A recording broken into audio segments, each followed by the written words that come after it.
Salut, j'espère que tu vas bien. Dans cette vidéo, on va revenir sur ma semaine de trading. Ma semaine du 29, si je dis pas de bêtises, lundi on était le 29. À l'heure où je tourne la vidéo, on est dimanche 4 février. Et on va avoir l'occasion de regarder à la fois mes résultats, mais aussi d'aller sur les graphiques et regarder quelques-uns de mes trades. Donc, cette semaine de trading rentre dans le contexte d'un challenge à 50 000 dollars sur Funding Pips, où la target est de 8%. Donc j'ai commencé cette semaine à break-even, donc 49 997.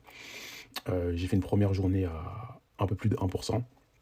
Sur la deuxième journée, j'étais à 2%. J'ai fait un mercredi avec une perte, donc j'ai perdu un peu moins de 1%. Et j'ai fait un bon jeudi qui m'a permis de remonter à 2,4% cette semaine. Donc on dirait qu'en moyenne, quand je fais pas de bêtises, je suis autour de 2% la semaine. Donc jeudi et vendredi, j'ai fait un break-even. Enfin, un peu plus qu'un break-even, j'ai fait moins 38, si je dis pas de bêtises, ouais, 51 239, 51 201. Donc je finis ma semaine à 2,4%. Et faut regarder du coup dans quel contexte s'inscrit cette semaine. Donc avant cette semaine, j'avais tradé pendant 6 jours, qui sont étalés sur 2 semaines. Et là, je vais vous montrer la dinguerie.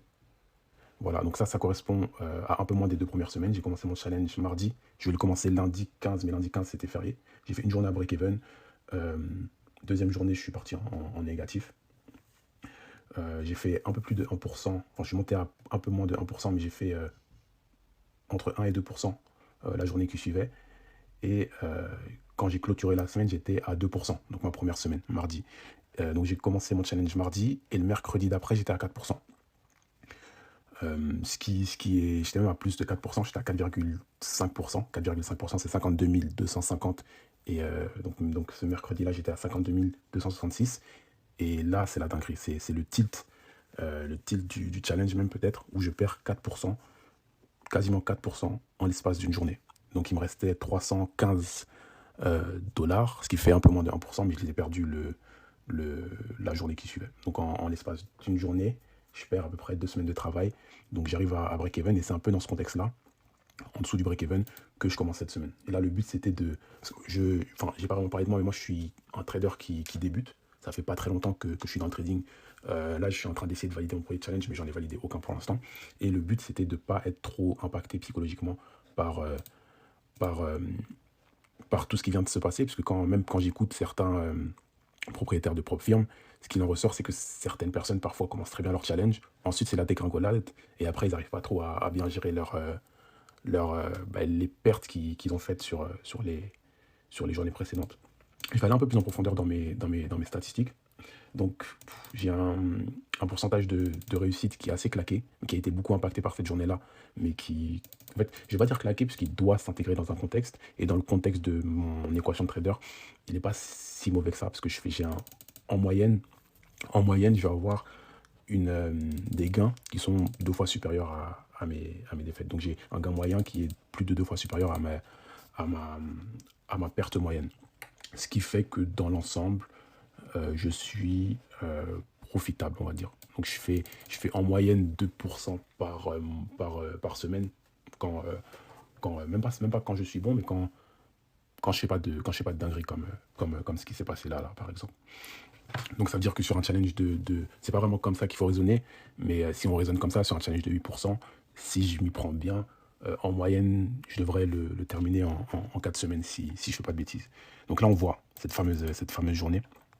Donc si on reprend jour par jour, première journée à break-even, deuxième légère perte, puis sur le troisième jour, c'est là que je commence à être en positif. D'ailleurs, là j'étais en positif, mais j'ai un peu tilté. C'était mon premier petit tilt, mais ça n'a rien à voir comparé à ça. Et d'ailleurs, c'est bizarre, je ne sais pas si c'est un rapport ou pas, mais on peut voir que juste avant, je fais ma meilleure journée, et après, je fais une journée catastrophique. On voit le nombre de trades qui est assez conséquent. 25 trades en une journée, c'est beaucoup. Et d'ailleurs, je ne sais pas si on aura l'occasion de le voir par la suite, quand on ira sur les graphiques, mais il y a un trade que j'ai pris, j'étais peut-être autour de 20 trades, en tout cas j'étais sur la fin de la journée, où j'ai eu l'occasion de récupérer toutes mes pertes de la journée, de finir presque à break-even à moins 100 dollars. Je crois que quand je regardais l'equity, j'étais à 51 100 quelque chose, alors j'ai commencé la journée à 51 200 quelque chose, et j'ai fait le con. En gros, je me suis dit, non, je vais pas faire ma break-even. Je pense que la position elle va aller plus loin.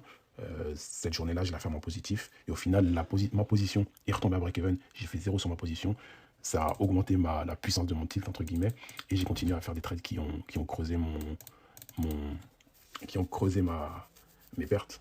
Donc on voit à la fin de cette journée-là, il me restait 315. La journée qui suit, je perds tout. Et ça, c'est le début de ma semaine. Donc c'est vrai que cette semaine, je ne fais pas de journée folle, mais la semaine est plutôt bonne. Si je regarde un peu près, bon, ça, c'est pas forcément des métriques qui sont super intéressantes à prendre en tant que trader, parce qu'en général, je veux pas que mes décisions soient impactées par mes statistiques, même si elles sont intéressantes à regarder, mais à aucun moment, je vais penser à mon pourcentage de réussite quand je suis devant les marchés ou à ce genre de choses. Je veux absolument pas que ça impacte mes décisions sur les marchés financiers. Donc si on regarde bien, ça c'est plus des métriques un peu pour, je ne vais pas dire pour se la raconter, mais ça n'a pas vraiment de valeur pour moi. Donc mon plus gros gain c'est 1301, plus grosse perte c'est 315, même si c'est important, dans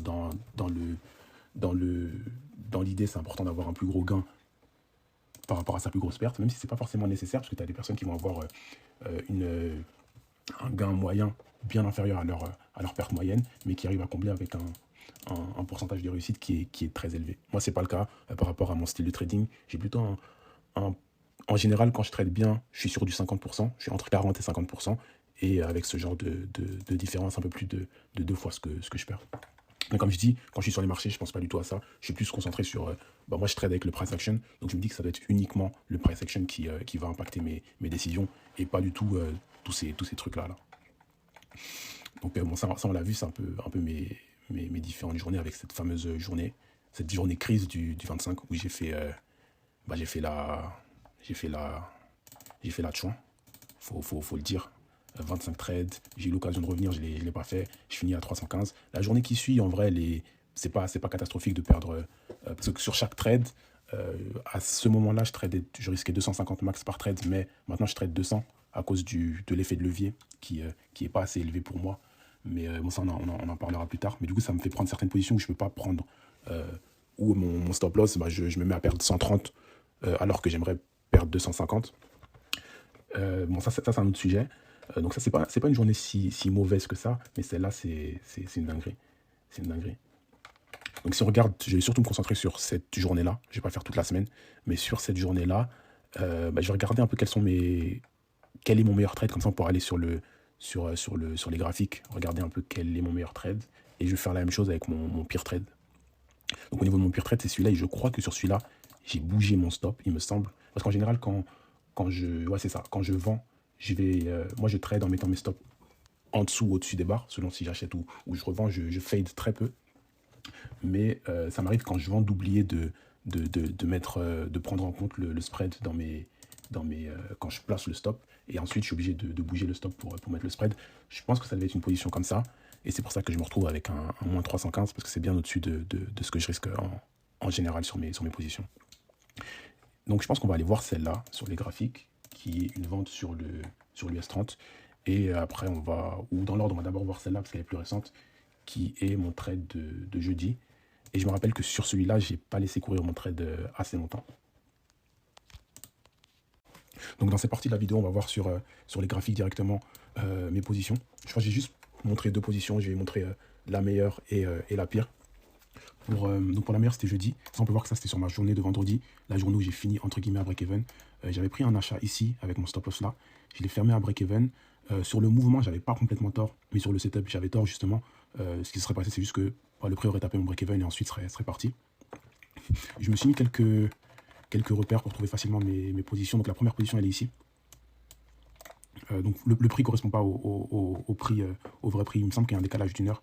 Donc c'était 1 heure plus tôt. Je vais juste enlever ça. Vertical. Donc comme je l'avais dit, c'est une position que j'aurais dû laisser courir plus. J'ai pris à la vente avec un stop loss. Mon stop loss est ici à peu près. Donc c'est au-dessus de cette barre plus en ajoutant le spread. Ce qui s'est passé, c'est que cette position, je l'ai prise sur l'US30. Mais j'ai jamais de take profit rigide, on va dire. En général, j'ai un endroit où je pense pouvoir prendre mes profits en fonction de comment le prix réagit. Et si le prix réagit bien, je prends pas mes profits, je laisse couler. Je prends rarement plusieurs take profits, c'est assez rare. Ça m'arrive, mais c'est vraiment très rare.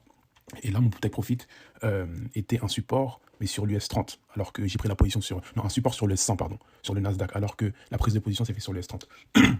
Ça peut sembler bizarre pour beaucoup de monde, mais... Pardon, ça peut sembler bizarre pour beaucoup de monde, mais je traite beaucoup comme ça. Et ce qui s'est passé, c'est qu'au final, j'ai perdu mes couilles, on va dire, et j'ai directement pris mes positions par rapport à ce support-là, même si je l'ai pris plus haut. Ce qui s'est passé, c'est que ici, j'étais à peu près en x3, et je m'étais dit que... Et je sais que je ne devrais pas utiliser ça pour... j'aurais pas utilisé ça pour ma prise de décision, mais je me suis dit que la perte de la position que j'ai actuellement, si jamais le prix revient à break-even, m'affecterait plus psychologiquement que si jamais je prends position et je laisse le prix couler. Et que le prix continue à couler à se déplier dans la position que j'avais anticipée. Donc ce qui s'est passé, c'est que je ne sais plus exactement où on se trouvait sur l'US 30 quand on a atteint le support en question sur l'US 100. Mais ce qui s'est passé, c'est qu'on a vite cassé. Et par la suite, mon take profit final, c'était le bas de la journée. Ce qui s'est passé, c'est qu'effectivement, on allait au bas de la journée. Mais je ne pense pas que j'aurais pris mon take profit au bas de la journée. Je l'aurais peut-être pris là. Ça peut sembler être un petit détail de prendre son take profit là plutôt que de le prendre pile là. Mais quand on regarde la taille de mon stop loss, qui est à peu près la taille de cette barre-là, j'aurais eu un peu moins mon risque comme différence sur le profit final. Bon, au final, j'ai coupé ma position beaucoup plus haut. En ce qui concerne ma prise de position sur les take profit, en général, selon le rallye, si le rallye est pas très convaincant, je peux prendre ma position. En général, je prends rarement sur le take profit, mais ça peut toucher le take profit, par exemple. Et je me dis, vas-y, je laisse une chance au prix de couler, de continuer, pardon. Et si jamais le rallye n'est pas très convaincant, je peux prendre mon prix au moment où on casse le plus haut de la barre, ou parfois je peux laisser le prix aller en ma défaveur et ensuite reprendre mon take profit au moment du retest du plus bas ou du plus haut. Donc ça aurait pu être à ce retest-là, ça aurait pu être là, si je pensais que ici le retest était fait. Admettons si j'avais laissé le prix couler et ensuite revenir, donc je laisse le retest, ça peut être ici si je pense qu'on a fait le retest, ou ça aurait pu être ici. Et parfois, donc là quand je prends mes profits partiels, ça peut arriver que je prenne un profit partiel au retest et que je laisse une deuxième chance au prix de continuer. Et ensuite, si le prix se renverse, je prends mon deuxième take profit. Par exemple, ça peut être un bon exemple. Ici, si je prends un achat, je pourrais, une fois que le prix descend, me dire, vas-y, je vais laisser le prix, soit je mets un break-even, soit s'il y a eu des plus hauts plus bas, je mets mon stop loss, je fais monter mon stop loss au dernier plus bas, et je laisse le prix retester le plus haut. Donc là, il le reteste. Au moment du retest, on voit que là, il partait sur une bonne boule barre, et on aurait pu anticiper la cassure, donc je laisse le prix couler. Finalement, il y a une réjection, et au moment de la réjection, quand on se met là à l'ouverture de cette barre, je place mon stop loss ici. Si jamais le prix passe en dessous, je coupe ma position, sinon je laisse continuer. Bref, le but, c'était pas vraiment de rentrer sur mes stratégies dans le price action. Je vais aller chercher la position suivante, qui était une position perdante, cette position-là. J'ai pas utilisé la trendline quand j'ai tradé. Je l'ai mis comme repère. On voit que dans certains cas, elle peut être utile. Mais moi, je ne l'ai pas du tout utilisé. Là, c'est une grosse erreur. Ce n'est pas le trade qui m'a fait perdre le plus d'argent, mais c'est le setup qui m'a fait perdre le plus d'argent parce que c'est un setup que j'ai scalé. À la toute base, j'ai pris une position au-dessus de cette barre-là. Donc, j'ai acheté ici avec mon stop loss là. Et ce qui s'est passé, c'est que à la suite de cette barre-là qui descend et qui remonte, j'ai pris une deuxième position. Donc, j'ai scalé ma position. J'ai fait monter mon stop loss ici. Et le stop loss de ma première position de ma deuxième position, j'ai mis en dessous de cette barre-là. Ce qui s'est passé, c'est que finalement, le prix est redescendu et il a cassé mes deux stop loss. Donc j'ai perdu beaucoup sur ce setup là. Et au final, quand je regarde, même si j'avais pas fait cette erreur de scaler et j'avais juste gardé mon stop loss ici, ce serait pas allé bien. Non. J'aurais peut-être fermé soit break-even.